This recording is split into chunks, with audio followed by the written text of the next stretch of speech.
Geo and Frankie, a couple of things to get through today. The Everton game, ExWHUEmployees giving a bit of an update in regards to what the club intend to do going forward in terms of transfer strategy. Before we get into that, you guys at home, if you've got any questions for next week's episode, because it's international break, obviously no West Ham game, please get them in the comments of this video.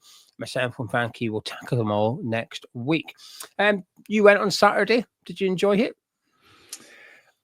I had a prediction before the game. I said to the boy, I said, do you want to go? He was really tired. He's been training a lot. He trains football 4 nights a week now. And he got really tired on the Friday. And I said, do you want to go or do you want to have a chilled one? And he said, I want to go. And I said, well, it's going to be 0-0. So I said, it ain't going to be very fun. It's got 0-0 written all over it. Do you want to go? And he said, no, I still want to go. So we went. Still enjoyed a day out. I still love every second of it.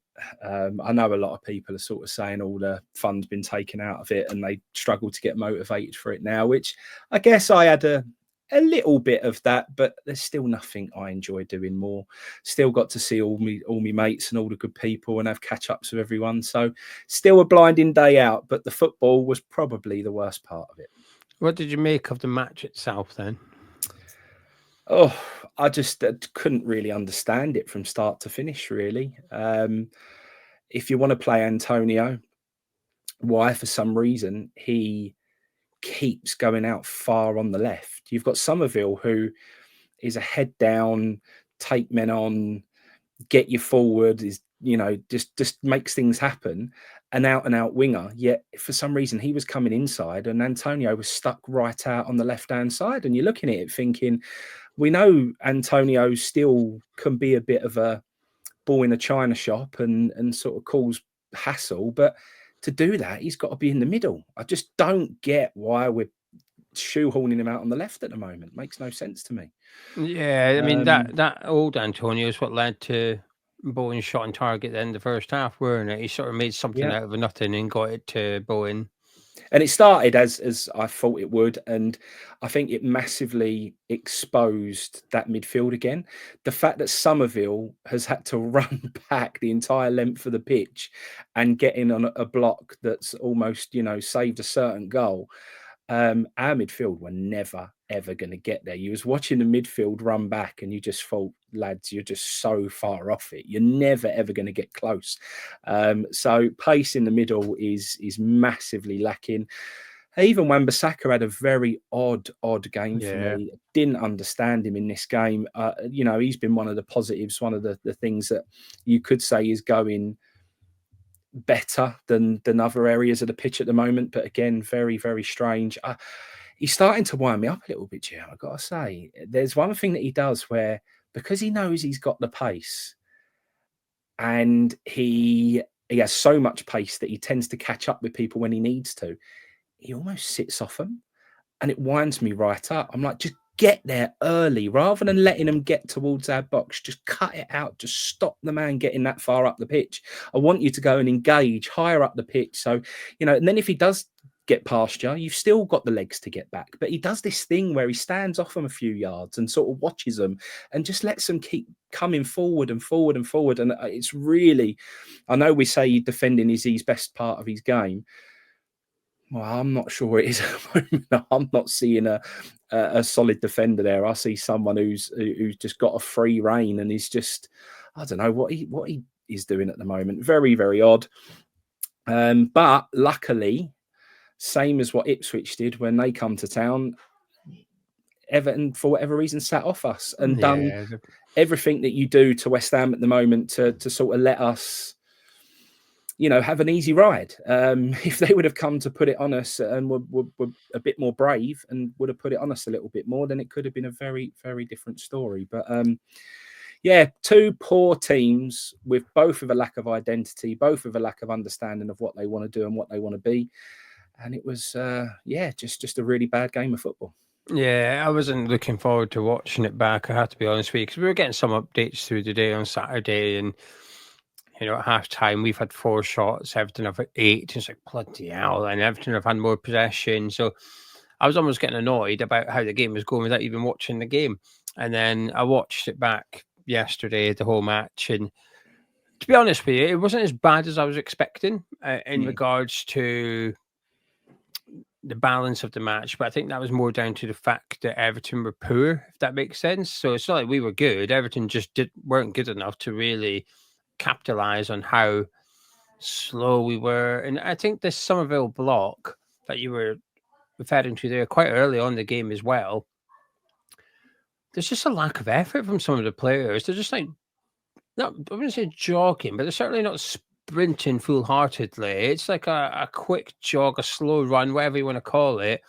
And Somerville bypasses quite a few of them to get to block Dakovi's shot. And you're watching it back and thinking, bloody hell, why are you not all bursting your arse like he is to get back in there? And I think, that was the most frustrating thing. And I think Ings was unlucky not to nick it at the end for us. It was a top save by Pickford with that deflection. Would it have been deserved? Probably not, I think. But I don't know. It's just, when I heard You're it right. finishing, Something you said there, Gio, about how slow it is clearly an instruction. Those players are being told to slow that game down, and it's glaringly obvious. They don't want to, even when Fabianski's got the ball, even when we move it into the defence, there is zero urgency to want to try and play the ball forward at any sort of pace. The distribution from Fabianski on Saturday irritated me when I watched it back, and it just, like you said, it is really slow on purpose. Players, A, not quick, and B, like you said, the build up and stuff is just a bit, okay.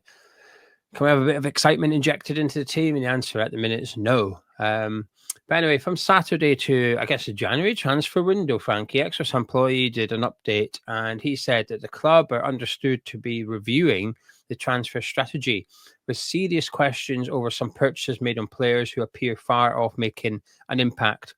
A firm focus will be placed on the top performing championship players instead. I think there's a lot to dissect from that, really. What's your reaction? Well, I think the problem you've got, and the problem that West Ham have got at the moment, is the one player who is probably the fan favourite and the one that stands out is the one that Sullivan said he purchased. So from the championship. From the championship. Sullivan will be sitting there going, look, I told you I'm the man who needs to be doing this. I'm the one who can pick out a player. I'm the one who's given you your bright spark and the one that you're all cheering when his name's read out over the tannoy before a match and everything else. So the one that you're enjoying watching at the moment is the man that I gave to you. So I'm not surprised he'll start flexing that a little bit, and that will be where the blame now firmly gets put. It will be in a roundabout way, without coming out and saying, Steidten, you didn't cut the mustard in the last window, mate. It will be, I can pick a player better than you can. Take a back seat, son. Let me do my thing. And he's always loved doing it. Interviews with Jack before, he's told about how his dad's on the phone on deadline day and don't stop making calls. And even when he was ill in hospital, he was on the phone and everything else. He loves that part of the game. It's what he enjoys doing. So I think we're fully going to have the media things put out now, subtle little comments that just are not him outing Steidten, but is basically him saying that I need to be more involved this time round. But from what you've just said there, we're talking January transfer window.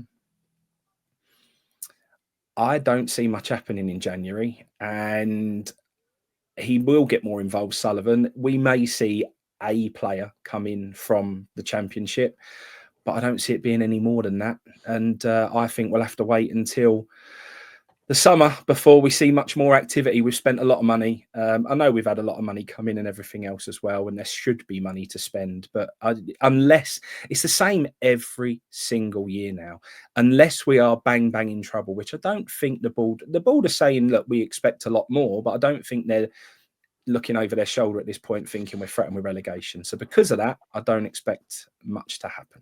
I think that could change quite quick, though, their attitude. Post-international break, Newcastle and Arsenal, very quickly, you could find yourselves in or just outside that bottom three. So I think their attitude to whether we're in a relegation battle or not might be forced to reevaluate that stance very, very quickly. In regards to when I seen that, I was a bit like you. Oh, that's funny. Like the one player, Sullivan's got his fingerprints all over, came from the championship, doing reasonably well so far. He's not the only player. I think there's been some other signings that have done okay, but I think the problem is with the window is I think individually every player's good. We haven't bought a bad player, but collectively, and the question is a player good and is a player the right player is two different questions and two different answers. And I think the second one is where I'd say probably not. Was that the right guy to get in for that job? Probably not.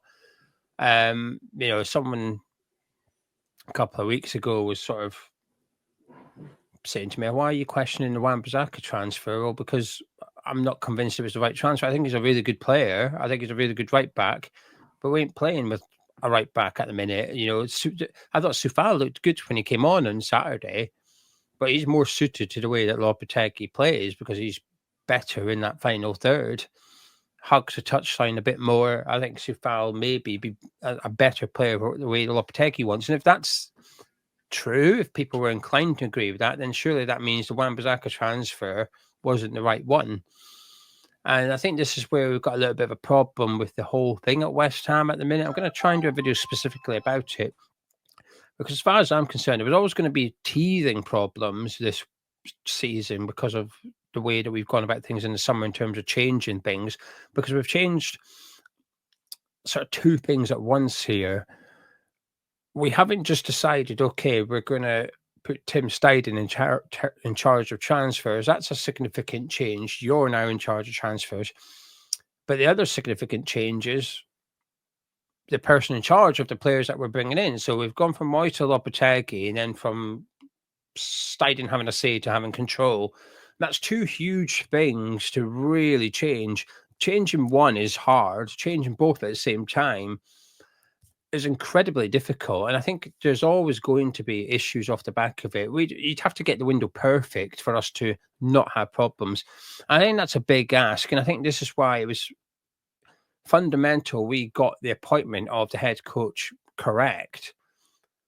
And because we didn't do that, in my opinion, I think that's leading to some problems as well. So I made a comment on Patreon a couple of weeks ago, and someone's asked us to expand on it, and we shall. But I said, Steiden's buying players for a head coach we don't have. And I do believe that. But I think it's too early to judge the transfer window as a whole. I think some of them have only been here 3 months. Guilherme, if Sullivan's expecting Guilherme to be producing the goods now, I think he's off his rocker, quite frankly. I'd be surprised if we see Guilherme next season. I think you're looking at 3 seasons' time before you start seeing why we brought him to West Ham. So if Sullivan was expecting anything different from buying an 18-year-old from Brazil, I think he's bonkers, to be honest with you. Sure, you can expect stuff from Kilman and Tadebo, but I would argue they're doing okay. I think Wan-Bissaka's doing okay.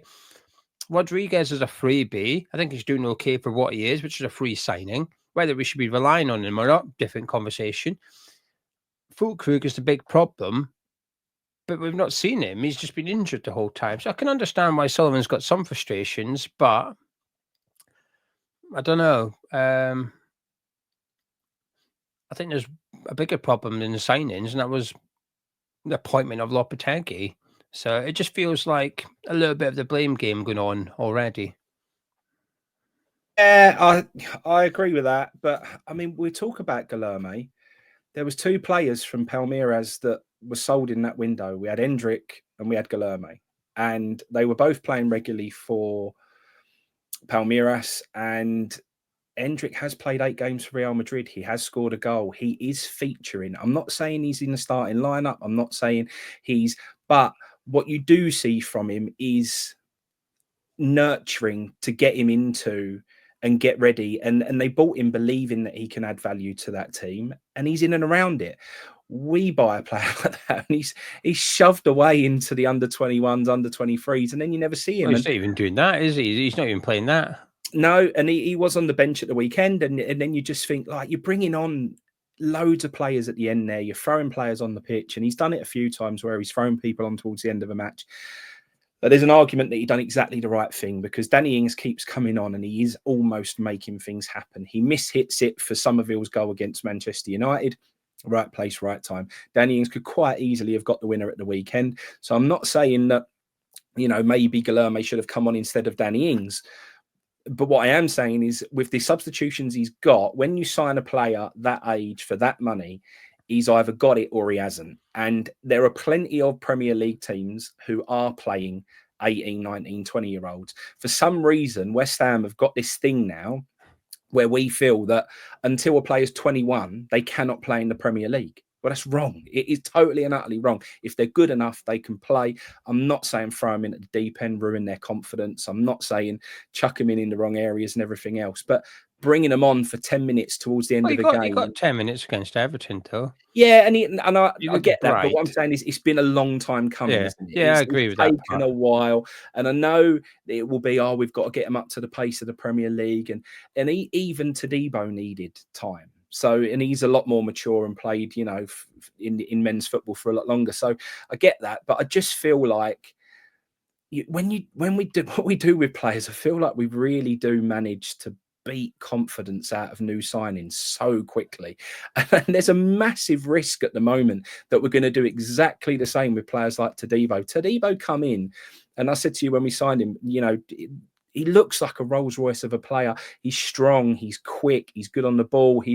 And then all of a sudden we've sort of done this nurturing thing, and he said he needed the time and it was the best thing. So he's made the right noises, but you just look at him and just think there's been a few little iffy moments here, and he ain't quite looking like that solid, reliable centre half that I thought he would be. And that is because, you know, he is having to look to the left and the right hand side of him and think, have the players gone bombing up the pitch? Where are they? And are we going to get exposed here? So the way that we're playing defensively at the moment is leaving such big gaps that it is making some of our defenders not look great at times, and it ain't good for their confidence. We do it with strikers as well when we isolate them up front on their own, and then we, you know, totally knock their confidence as centre forwards, and then their value drops. We're just very, very good at doing it, and it doesn't take us long for us to sort of, I don't know, take a player who comes in full of confidence. And I say the same with Guilherme. I think when he was playing for Palmeiras, if you watch some of you know, the matches that he played for him, he looked, get his head up, he looked bright, very similar to Somerville, I think. And that's another one. Guilherme, I think I would have liked to have seen him in and around it a little bit sooner. And Somerville, at the moment, I just feel like we risk really bringing that boy's confidence down. I think he's looked bright. I think he deserves to play in the position that he's naturally good at, because when he's played there, he has looked like the player who can make things happen for us. All of this, bringing him inside, having him to break his neck to get back to make a block in our own area and stuff like that, and then hoiking him off as a sub and then all of a sudden the next game is the whole thing about it for me is just, it doesn't instill confidence. And we've said this as well, it needed time, but wow, has he had enough time now? Like, we should, and we said it last week, he should really now have an understanding of what his best team should be, what the best formation should be, that may not 100% suit every player, but will get the best out of the team in the way that he wants to play. And then let them play like that and get used to playing with each other and know what the end goal is. And at the moment, every single half, it seems to change. And then this is changing, that is changing. And we don't know what's expected. I don't think they know what's expected. And all round, I just think it's a mess, to be honest with you. Yeah, it is a bit of a shambles at the minute. When I seen that update regarding the transfer window, it felt a little bit like, here we go. Sullivan realises something's not right, but he's not admitting what the biggest issue is here, which is him appointing Lopetegui, and it feels a bit like Sullivan's maybe trying to say the recruitment is the reason that we're struggling this season.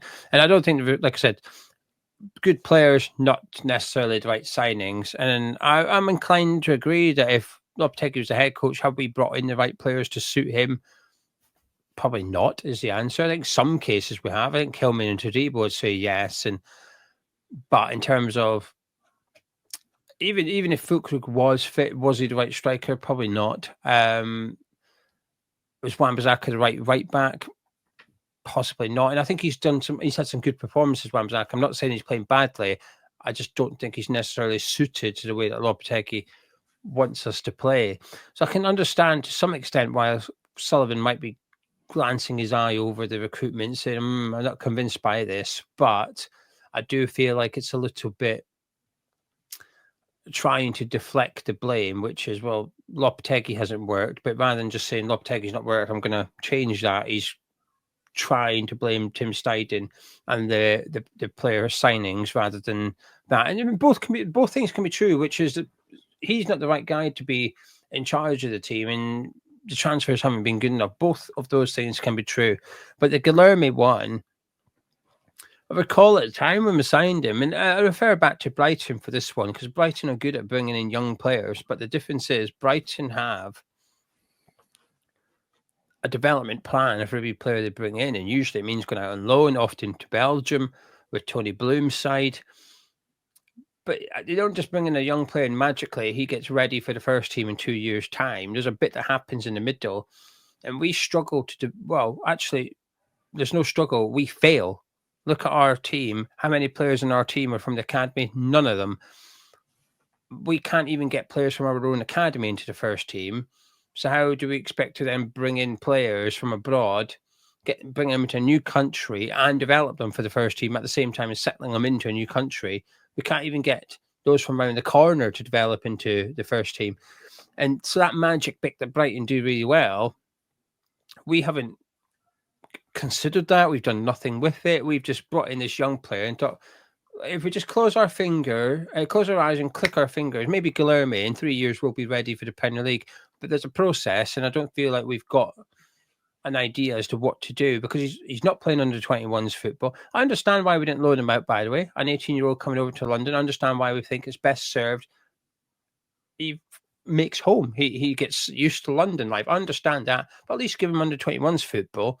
That's why I was a bit disappointed when we were getting whooped by Nottingham Forest. We didn't bring him on for 15, 20 minutes there. The game was done at 3-0. Get Bowen off and get Guilherme on and just let him get kicked around by Milenkovic, toughen him up a little bit. He might have done something.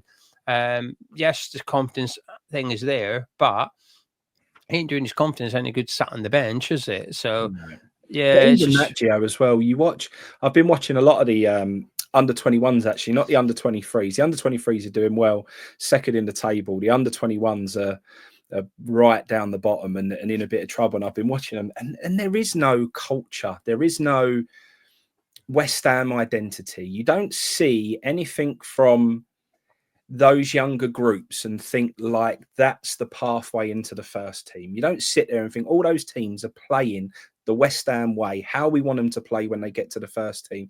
And then when people start standing out in the roles that they're doing, which are the same things that are needed to be done to be in the first team, but you go and watch them clips that are going around of Ajax at the moment and watch how they pass the ball and what they do. It's very, very clear. They've been instructed and drilled to do this, play like this. This is how we want you to be on a football pitch. And that gives them that perfect pathway to the first team. There's a massive identity crisis, I think, at West Ham. I don't know what we are anymore, all round, not just from new signings, not just from manager, the whole club as a whole. I don't know what it is that we're trying to be.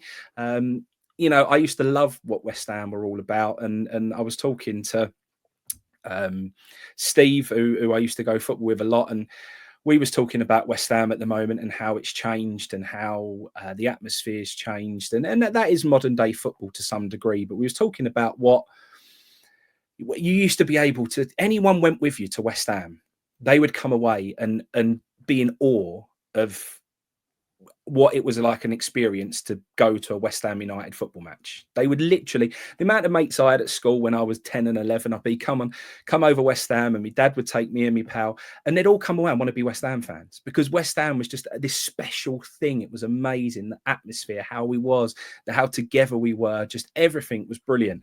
And we always had this thing that if there was one team that you didn't want to play when you needed a win, it was West Ham. Whether it be Man United last game of the season needing to win the league, who do they not want to play? West Ham will beat you. If we would go in, if you was trying to get in the Champions League, Tottenham need to win to get in the Champions League, you play West Ham, will beat you. And we would always turn up and spoil the party for other football teams. Now they make sure Man City play us every last game of the season because they know we'll roll over and Man City will just steam through us. So it's like, it's so frustrating that I just want a little bit of West Ham culture back all the way through. I want to see it right from the youngsters right through to the first team. And at the moment, I really, really don't see it. And I have to say, I struggle with it all.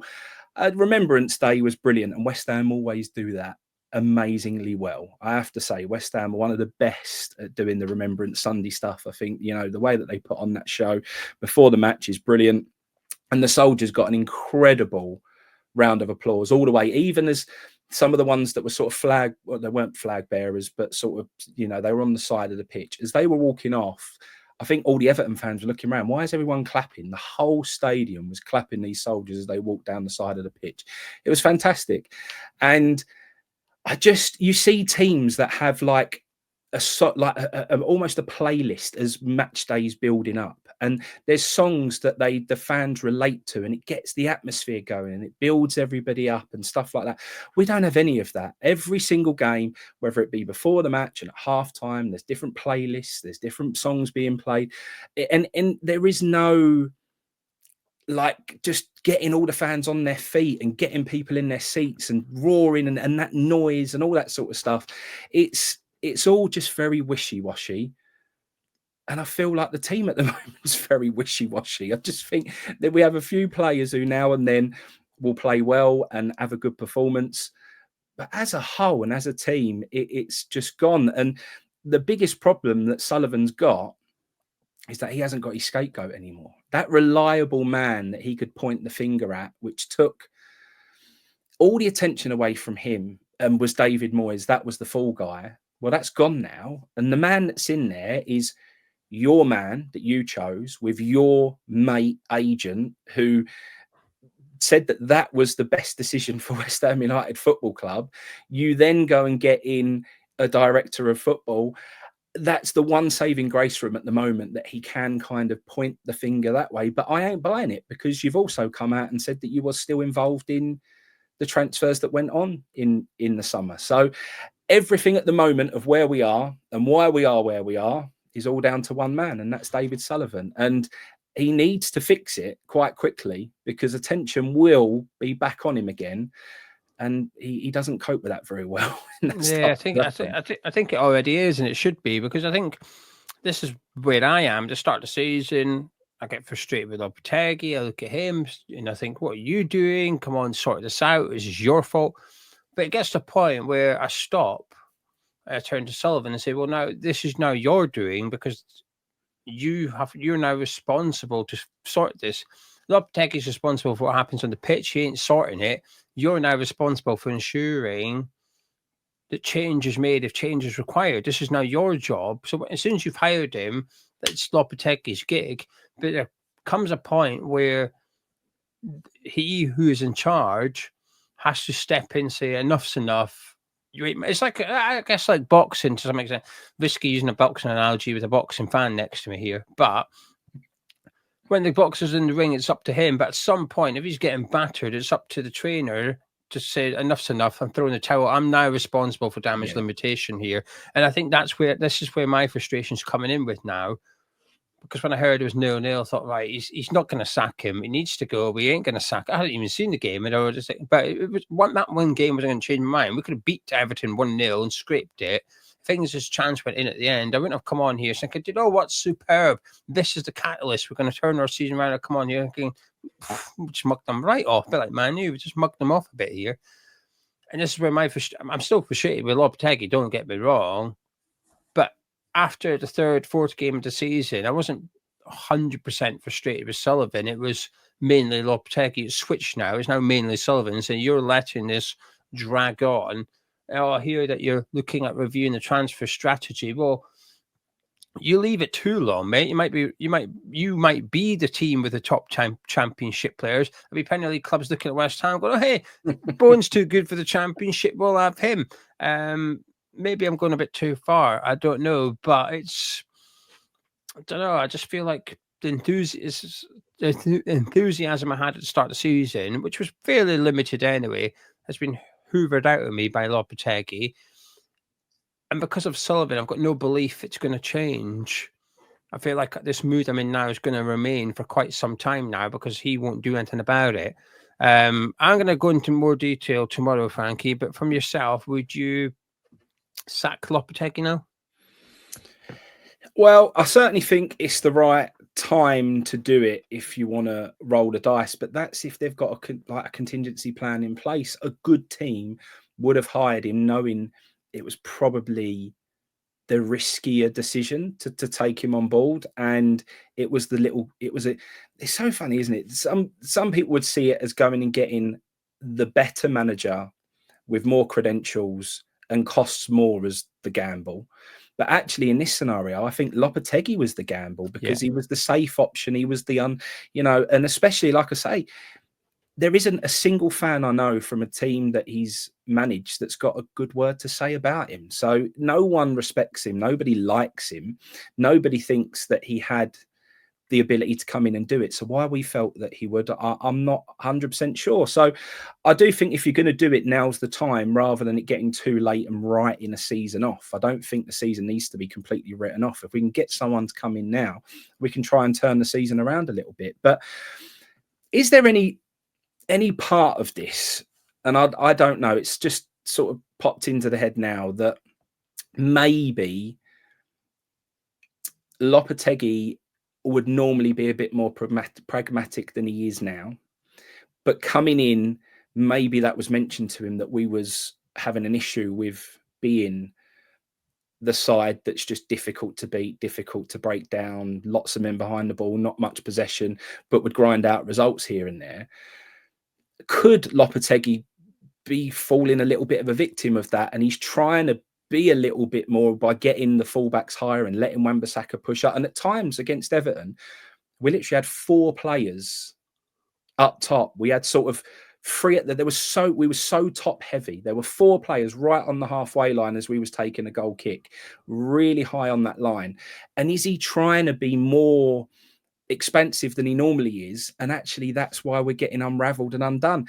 Would we be better off with a normal, really defensive, difficult to break down 5 at the back Lopetegui? And I know you pull that face, and I know that people accepted it under Moyes. Here's the question: if Lopetegui was to get the same type of results from now until the end of the season that David Moyes was for West Ham, but we had to play in a very similar way and he had to play 5 at the back, would you take it?